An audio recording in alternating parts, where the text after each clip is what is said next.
these guys, they came. We were having these lunches, and they came with these three ideas, two of which were great. I don't remember them, but this one was just like weird. It was funny. It was absurd. It was interesting. I was like, yeah, let's go with that. Let's see what happens.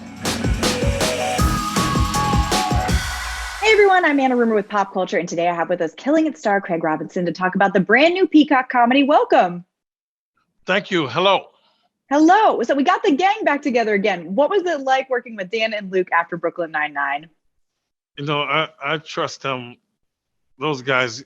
So it was great. They're funny. They great with story, and it's just a good time. So it was fun. It was exciting. I love collaborating with them. I love making them laugh. It was great. You say you trust them, but then you get the pitch and they're making you hunt snakes in the swamp. What were you thinking when you got the premise of the show and we're like, oh my gosh, am I going to have to film with a bunch of snakes? Well, I did think that, but I don't mind that. That's another story if you want to hear. Oh. But these guys, they came. We were having these lunches, and they came with these three ideas, two of which were great. I don't remember them, but this one was just like weird. It was funny. It was absurd. It was interesting. I was like, yeah, let's go with that. Let's see what happens. Awesome. And you're a snake fan. I'm a snake advocate for sure. All right. About 6 years ago, I got over my fear of snakes because I was in Australia with my band, Mhm. and we went to an animal sanctuary. I ended up holding snakes. I realized that the snakes don't mean me any harm. I've been lied to by the Bible and Indiana Jones. So ever since then, I've been cool, and we were able to, I was looking forward to playing with some snakes, and but we had three kinds. We had fake snakes, we had the real snakes, who the American Humane Society was there every time we had the real ones, and we had the CGI, which looks so good.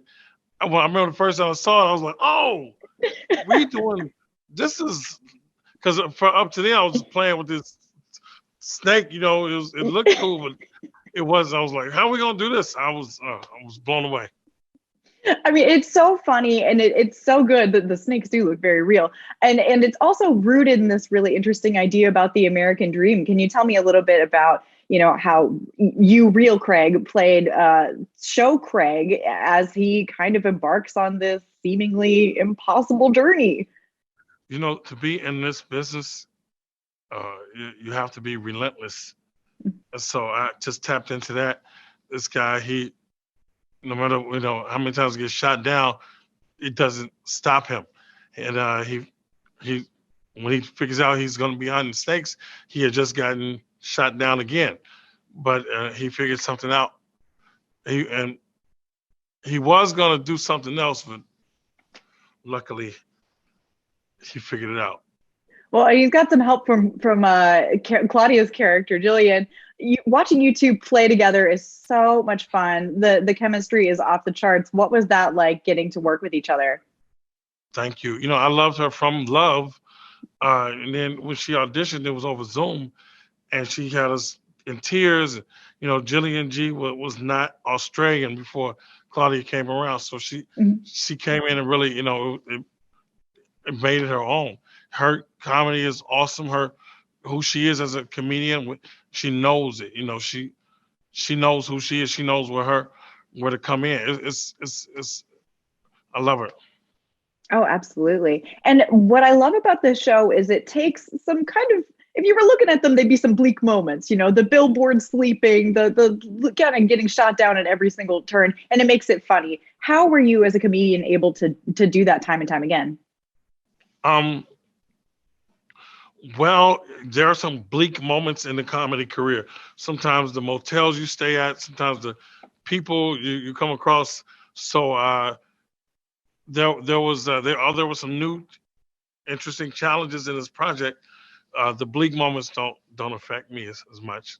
Yeah, absolutely. Well, thank you so much for talking with me today. Can't wait for everyone to see the show. I appreciate it.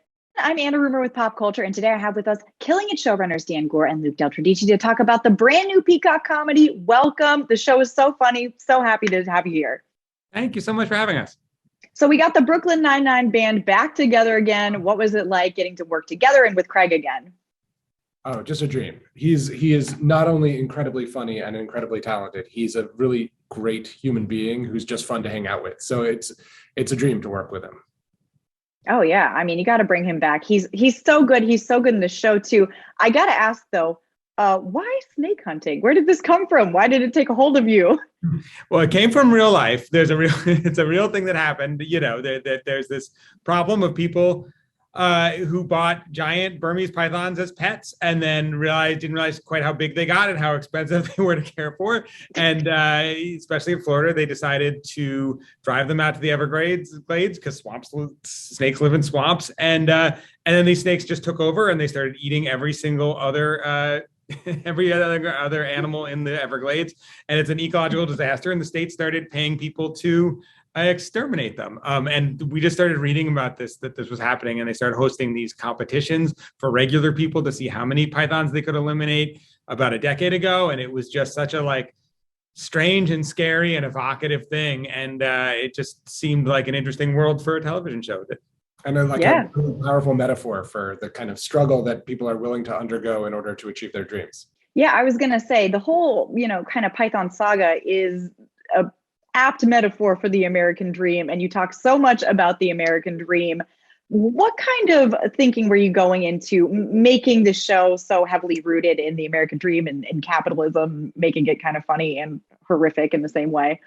Well, I think it's a really it's a type of story that people like, and we like, are underdog stories and rags to riches stories, and about, a show about the little guy making it. And so we wanted to do it. Craig is such a lovable everyman. And we wanted to sort of make that show, but at the same time, we wanted to be very clear-eyed about how realistic that actually is for people, and how hard it is for the vast majority of people to live out this fantasy where you transcend the circumstances of your birth, and just through hard work and, the universe takes care of you because you wanted it badly enough or you worked hard enough. And that's just, that's not most people's stories. And so we wanted to figure out a way to make that clear, Yeah. Well, and there are so many different characters that fall along the spectrum of that quote unquote American dream, from mid-tier level influencers to the gig economy. How much fun was it to make these characters, and were you inspired in any particular direction with that? I mean, it was incredibly fun. All of the characters were, I think they're so specific, and they're so fun, and it's fun to cast them. The more specific the characters are and sort of more bizarre their backstories, the more fun it is to cast. And we got such great guest actors to come in and play some of these characters. I don't want to spoil anybody, but John Early is in it. He's fantastic. John Early and Tim Heidecker, Darcy Carden, just really, really some of the funniest people came in and did the show. It was great. Tim Bigley. Well, and you are working with such a funny cast. How much of what we're being shown on screen is scripted? How much is them kind of throwing in their own improvisational jokes? I think it's a lot. It's both. As Dan always says, it's like the idea of improv is not to always do, hey, actors, just make it up on the spot. The idea is that we have these scripts and they're incredibly tightly written, and we spent a long time on them. But then all the best improvs come when you have a good scene and the scene works, and it's fine if you just get what's scripted. But then when you tell the actors, hey, just cut loose, don't worry about the specific lines, just worry about the sort of the emotional feeling of the scene, that's often the best stuff. And I think a lot of the best moments in the show come from the actors. And it's not always like a whole conversation that they made up. It's one little moment, one little line, one little addition. It might be the very fact that Rel calls Craig Craigery. And that sticks, Yeah, it's little things that they come up with, but that end up making the whole show feel so much more naturalistic and specific and fun. Awesome. Well, I can't wait for everyone to see the show. It's super funny. And thank you for your time today. So much. Thank you. I'm Anna Rumor with PopCulture, and today I have with us Killing It stars Claudia O'Doherty, Rel Battle, and Scott MacArthur to talk about the brand new Peacock comedy, Welcome. What's up, Anna? Thank you. Nice to be here. I am absolutely loving what I've seen of the show so far. It is so funny. And I've got to know right off the bat, how familiar were each of you with the world of snake hunting? How do you personally feel about snakes? Anyone want to go first? I like snakes because I hate rats, and snakes are rats' enemies. So I consider snakes to be allies, and I love snakes. The enemy of my enemy is my friend. Exactly. That's really how I feel about it. I second Claudia. All right. What about you, Scott? A friend of the snakes? Sure. I like animals. I like things that are weird and alive. And so I never really thought about it. I'm kind of a 1 foot in front of the other kind of guy. So didn't have an opinion on snakes until I had one in my hands. And then it was kind of like, yeah, I like it. Why wouldn't I like it? It hasn't given you a reason to dislike it so far. Right. Yeah. Yeah. You kind of got to cross me at least 2, if not 3 times for me to kind of move on. Giving the snake a second and third chance is very kind of you. Sure. Now, each of your characters has a very specific and different take on the American dream, what it means to be successful. Can you each kind of talk a little bit about what that was like to portray? You know, my character, I think, is gotten to a point in his life where it hasn't quite worked out the way he wanted it to. I think he's going through some marriage issues. I think he's got a teenage son that he worries doesn't quite look at him the way that he had hoped he would. And so I think that brings into question for him on a very personal level, what is the dream he's been pursuing? And instead of maybe changing the target or thinking about the dream differently, he changes his approach. And the approach he chooses to take is the, what he believes is the shortcut of social media and influencing, which I do think anybody who's 40 looks at anybody who's 15 making $30 million on TikTok. And we think, well, why didn't I just do that? But I can assure you, if you see a video of me dancing, you will know why I do not do that. I don't know. I think you should give it a go. Oh, I can assure you, no. What about you, Claudia? Well, Jillian's version of the American dream is kind of different because she's not trying to make it so much as she's just trying to survive, and she needs food and would love to not live in a billboard that's attached to her car. So it's not so more that she's not trying to make tons of money. She's trying to make some money. And I think it's interesting that, even if you have 12 different gig economy jobs, you can't necessarily, pay for shelter in America, which is pretty bad. I mean, obviously it's a fictional show, but I don't know that that's that fictional an idea. So that's kind of her version of the American dream. Yeah, and Rel, your character has a whole different path to success. Well, it was interesting about my character Isaiah. He's kind of already, I would think he's probably the most successful in the beginning of the show. Mm-hmm. So he kind of already has a lot of what he already wants. How he got there is definitely controversial, but even with once he achieved, in a sense, a version of the American dream, he still has a lot of deep, dark issues inside of him that he has to address, that you'll see what happens throughout the show. So to me, it was almost like, well, once you get it, does that make you happy? Mm-hmm. And I don't think the character watching it now is necessarily happy, and we see some of these things come out later on. So we kind of go from the beginning to the middle of it and what comes after. So I think it's a good dynamic throughout the show. Absolutely. Well, thank you so much for talking with me. We've got to wrap up, but the show is so funny and I can't wait for everyone to see it. Hey everyone, I'm Anna Rumor with PopCulture, and today I have with us Killing It star Stephanie Nogueiras to talk about the brand new Peacock comedy, Welcome. Now, right off the bat, so how familiar with the world of snake hunting were you when you first heard about this show, and how did you personally feel about snakes? Definitely new for me, and I was quite shocked because I didn't know that things like this actually really happen. And a little embarrassed too that we as people are responsible for what's going on. So I felt a little bit bad for the snakes. They're innocent. It's not their fault.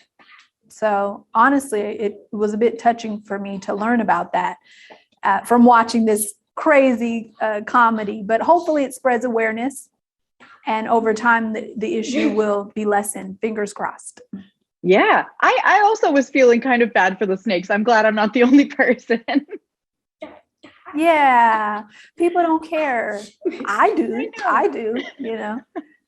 Well, so Camille and Craig have this really kind of interesting dynamic. They're exes, they're co-parenting. Can you tell me a little bit about creating that dynamic with Craig on the screen? Yeah, meeting Craig, it was so easy working with him. We had such a great flow. He's a very nice guy, and working together was really easy. He learned ASL. We had an ASL consultant on set, which meant he didn't have a lot of time to practice, but he tried his best, and I would say he did great. Signing to Camille, obviously, communication was very important for them as, you know, being ex-spouses. And so the point is really to get along as much as possible and to bring that dynamic to the screen. And being able to see that, I think it was helpful that he was using ASL. If he weren't, then it would really impact the relationship quite a bit. So the fact that he has respected the fact that Camille uses ASL really has carried the relationship and is important to the storyline. Absolutely. And maybe it's just me watching them. I kind of hope that maybe they find their way back together. But also she looks like she's kind of moved on and has this wonderful life. Where do you personally fall on that now? Well, I feel Camille, has this complex tension with Craig. He's had all of these various ideas to make money, to support the family, and that's been something that she's witnessed for several years. So I would say she has a love-hate relationship with Craig, and they have their daughter in the middle of the whole thing, keeping them together. The daughter obviously looks up to her father and wants his dreams to come true. I think that affects Camille too, in kind of advocating for him and supporting him, trying to keep an open mind and supportive. But by the same token, she is extremely patient. But we don't know what will happen in the future. Love can do crazy things. It can't. I mean, she's lending him her car. She seems very there and very present for him. Exactly. Yes. Well, and creating this character of Camille, was there anything that you drew particular inspiration from, or did it really come from the script? Yeah, the script really references struggle, hardships, and in financial situations. And it reminded me a lot of my own family. I would say almost all of them have had difficulties financially. My family is Puerto Rican. English is not their first language for many of them. So some of them did not complete high school. So they've been through quite a bit. And so seeing that growing up and those hardships really translated to this script in understanding that money really isn't the answer to happiness. We can see the American dream really is an illusion. I think that a lot of people are confused about what the American dream is and how to make their families happy and to enjoy life. Wealth, financial wealth really is not the answer. I think it's about patience, being forgiving, being optimistic, like Camille, and really supporting her ex-husband. Life is full of different journeys. We're all on this roller coaster. But I think from my family experience, I've seen that really love and support is the key to success. Absolutely. And getting to work with Jet Miller too, she's so talented. It's so fun to watch your dynamic. Yes. What was that like? She's so cute. Oh my gosh. I really enjoyed working with Jet. She's so sweet, very witty. She's very bright and extremely talented. Just looking at her age, she's so mature. She's ahead of her time for sure, and extremely professional on set. I don't know what I would have been like if I was her age on set. So I mean, kudos to her. She's doing an amazing job. And it's been great having the opportunity to work with her.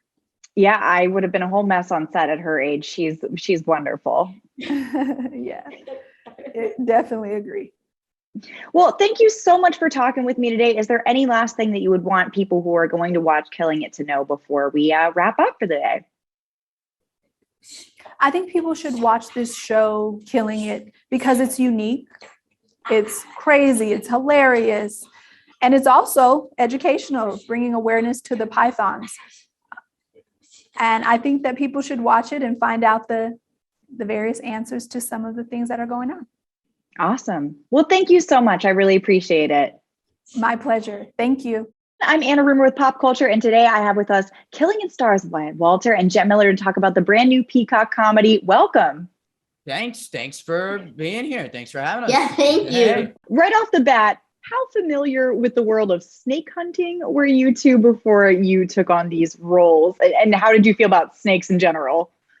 I was not familiar with snake hunting at all. But when I was younger, I had 6 snakes, 5 ball pythons, and 1 sand boa that we were firmly comfortable with. Like, you would come over and like you would see a snake wrapped around our hand. Or like one time my sister had it wrapped around her neck, but it was like right here. So it was like dangling, and we were like really comfortable with them. And they were named after like animals. All of our pets were like, one was Snoop Dogg, and then one was like our guinea pig his name was Shark. Oh, that's perfect. So you're perfect for this show. What about you, Wyatt? Well, I originally am from North Carolina, out in the middle of the woods, middle of nowhere, rural area. So I'm used to seeing wild snakes around all the time. But it was really cool to be able to play with some domesticated snakes, like snakes that are meant to be around people. They weren't scared of you, which is really, really cool. And yeah, I learned a lot of fun facts about them, which is very interesting. Oh, do you remember one off the top of your head? I know I'm putting you on the spot. My favorite one is that they were showing me the snake one day, and I just have to preface this with the snakes were treated better than the actors. But they were showing me the snakes one day, and I was like, "Oh, that's so cool! That's so cool!" Like, oh no, what happened to him? It looks like he had a little cut on his belly. And the snake handler looked at me and was like, "You definitely don't know your snakes." He's like, "Because that's his butthole. That's not a cut. He's all good. That's supposed to be there." And I was like, "Oh, my bad." An educational show then. Yeah, right. Well, and both of you play these characters who are, quote unquote, the kids in the situation, but it seems like you're both a little bit more grounded than the adults that you're dealing with. What was that like to portray? It seems like a lot of fun. It was really fun. I mean, at least for me, my character, my dad was the parent, but I was in control. Like he was in control, but that's. What about you, Wyatt? It was interesting, kind of being like, you would have Craig freaking out and Claudia freaking out and then Scott freaking out, and Corby's more so like, okay, cool. I've got homework to do, so if we could wrap this up. Exactly. Very interesting, kind of being that grounding force while everybody else is ridiculously crazy in the best way. And you both got to work so closely with Craig Robinson. He's so funny. What was that like for both of you? Crazy. It was a trip. I loved him. You hear horror stories about people being rude in Hollywood, whatever like that. Nothing like that with Craig. He was so kind, so genuine, and it felt like the first day I met him, it felt like we were family already. And I was like, it's not something that you really hear. Being a Southerner, that makes sense. In the South, everybody loves each other, even if they don't know each other. But coming to LA and then still seeing that aspect was really heartwarming and gave me hope. Oh, that's awesome. What about you, Jet? Well, I mean, like you said, like I'm from Georgia, and so like pretty much everyone around here, it's very welcoming. So like I did hear like people in LA, they're rude and they'll backstab you and they're just disrespectful. It's all a show. But like they taught me something, especially Craig, like no matter how talented you may be, you're never too good to be nice and to be kind and to be inclusive. And we had a few games. One of my favorite was so I'd start or he would start and it'd be like, look at that tree. And I'd be like, oh man, you talking about that thing that buzzes around and stings people? And he'll be like, nah man, you talking about a bee. And he's like, I'm talking about that thing on your leg. And I'll be like, nah, you're talking about a knee. And it just keep going until somebody would win. Oh, that's so fun. I'm going to pick that up for my next road trip. I love that. Well, thank you so much for both of you talking to me. I can't wait for everyone to see the show. It's so funny. You're both so good in it. And I appreciate your time. So excited. So excited. Thank you so much.